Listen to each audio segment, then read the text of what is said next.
सुबह उठते ही कनक तैयार होकर नीचे पूजा के लिए जाती हैं।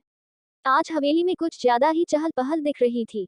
हवेली के नौकर साफ सफाई में लगे हुए थे। ओम शंकर भी तैयार होकर हवेली के मंदिर में पूजा के लिए खड़ा रहता है। कनक इससे पहले कि ओम शंकर से कुछ कहती माधवी पूजा की थाल लिए आरती शुरू करती है। आरती खत्म होने के बाद माधवी कनक को आरती की थाली देते हुए कहती है, बिंदनीसा सभी को आरती और प्रसाद दे दीजिए। उसके बाद आप छबीली के साथ ऊपर वाले कमरे में से कांसे की थालियां ले आएंगी। आज कुमुद को देखने लड़के वाले आ रहे हैं, तब तक मैं मंदिर हो आती हूँ। कहते हुए माधवी मंदिर के लिए निकल जाती है। तभी जाते जाते माधवी पीछे मुड़कर कनक से कहती है, और एक बात बिंदनीसा, जितना काम दिया है केवल उतना ही कीजिएगा। अब की माधवी चेतावनी देती हुई मंदिर की ओर निकल जाती है। यहाँ कनक खड़े होकर ये सोचती रही कि कुमुद को देखने लड़के वाले आ रहे हैं और उसे अभी बताया जा रहा है। वो यही सोच रही थी, छबीली उसके पास आकर उससे कहती है, भाभी सा थाली लाने चले। कनक अपने विचारों से बाहर आती हुई छबीली से कहती है, हाँ चलो। अरे बिंदनी सा जाने से पहले प्रसाद तो बांटती जाओ, हुकुम सा कब से खड़े हैं। छबीली के कहने पर कनक ओम शंकर को देखती है जो अभी तक प्रसाद के लिए खड़े थे। कनक ओम शंकर को प्रसाद देती है और ओम शंकर बिना कुछ कहे ही प्रसाद लेकर वहां से चला जाता है।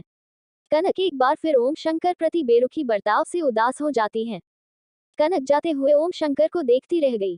तभी छबीली फिर से कनक के कान में तेज आवाज में कहने लगी, हुकुम सा की बिंदनी, कुमुद बाईसा को आज ही लड़के वाले देखने आ रहे हैं। थाली आज ही लानी है। आह, मैं क्या बहरी लगती हूँ तुम्हें छबीली, इस तरह मेरे कान के पास गला फाड़े चिल्लाई जा रही हो। कनक खींचते हुए छबीली से कहने लगी, मैं तो कब से आपको कह रही हूँ, आप जाने क्या खड़ी खड़ी खिचड़ी पका रही हो। छबीली भी ऐठती हुई बोली, अब हो गई तुम्हारी बकवास, तो चले थाली लाने वरना काकी सा आ जाएगी तो हमारी ही खिचड़ी पका देगी। कनक भी ऐठती हुई छबीली से कहती है। इस पर छबीली मुंह बनाते हुए आगे बढ़ती है और कनक भी उसके साथ चलने लगी। कनक ने आज तक पूरी हवेली नहीं देखी थी, इसलिए वह घूम घूम कर हवेली के कमरे को देखती है। तभी कनक कुछ सोचते हुए कहने लगी, आज तो पूरी हवेली को सजाया जा रहा है, फिर हवेली के इस वाले हिस्से की सजावट क्यों नहीं की गई। वो इसलिए हुकुम सा की बिंदनी, क्योंकि इस वाले हिस्से में बड़े हुकुम सा का कमरा आता है जहां शोर और ज्यादा चहल पहल नहीं की जाती। छबीली चलते फिरते अपने अंदाज में कहती रही। तभी छबीली फिर से बोलना शुरू कर देती है, ये लो आ गया कमरा। छबीली उस कमरे का ताला खोलती है और सामने रखी संदूक को दिखाती हुई कनक से कहती है, हुकुम सा की बिंदनी, इस संदूक में ही थालियां रखी हुई है। कनक संदूक खोलते हुए एक एक कर थालियां निकालती गई और छबीली को थमाती गई।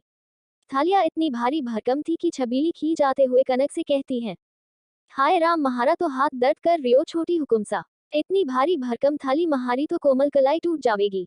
छबीली नखरे दिखाती हुई कहने लगी, तुम्हारी कलाई है या माचिस की तिल्ली, अब मैं क्या करूं, काकी सा का हुक्म है, थाली तो ले जानी पड़ेगी।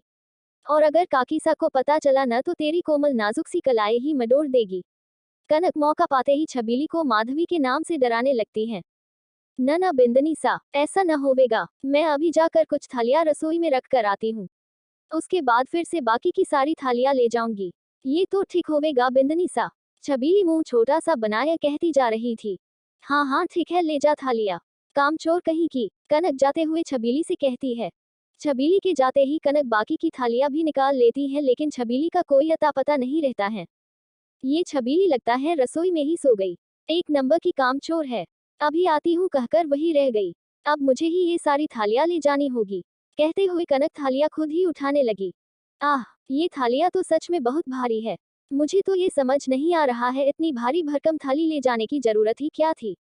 अच्छा खासी तो थालियां रसोई में पड़ी हुई है, अब मेहमानों के क्या सिर पर मारने वाली है। कनक थालियां को लेकर जैसे तैसे निकलती है और खुद में ही बातें करने लगती है। कांसे की थालियां है या लोहे की, इतनी भारी, मेरे तो हाथ ही दर्द हो गए। अब समझ आया ये कामचोर छबीली मौका पीते ही फरार क्यों हो गई और मुझे फंसा कर चल गई। बताती हूँ उस कामचोर छबीली को। कनक खुद में ही बड़बड़ाते हुए चली जा रही थी कि पास के कमरे में उसका ध्यान जाता है जहां ओम शंकर के बाबा सा रहते हैं। कनक उनके कमरे में जाती है जहां ओम शंकर के बाबा सा लेटे हुए हालत में ही कुछ कहना चाह रहे हों। कनक उनसे बात करने की कोशिश करती है। बाबा सा कुछ चाहिए आपको। कनक को एक नजर देखते हुए बाबा सा पानी के जग की ओर इशारा करते हैं। ओह, लगता है इन्हें प्यास लगी है।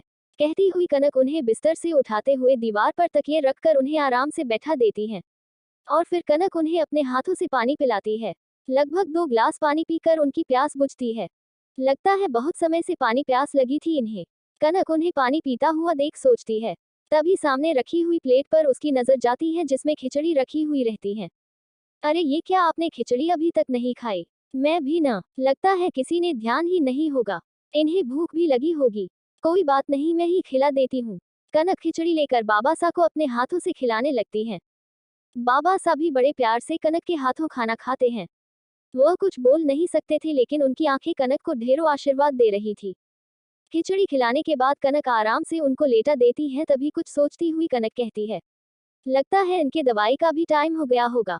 काकीसा तो मंदिर गई है, पता नहीं कितनी देर होगी उनको। एक काम करती हूँ, मैं ही दवाई दे देती हूँ। कहती हुई कनक पास में रखी बॉक्स में से दवाई ढूंढने लगती है।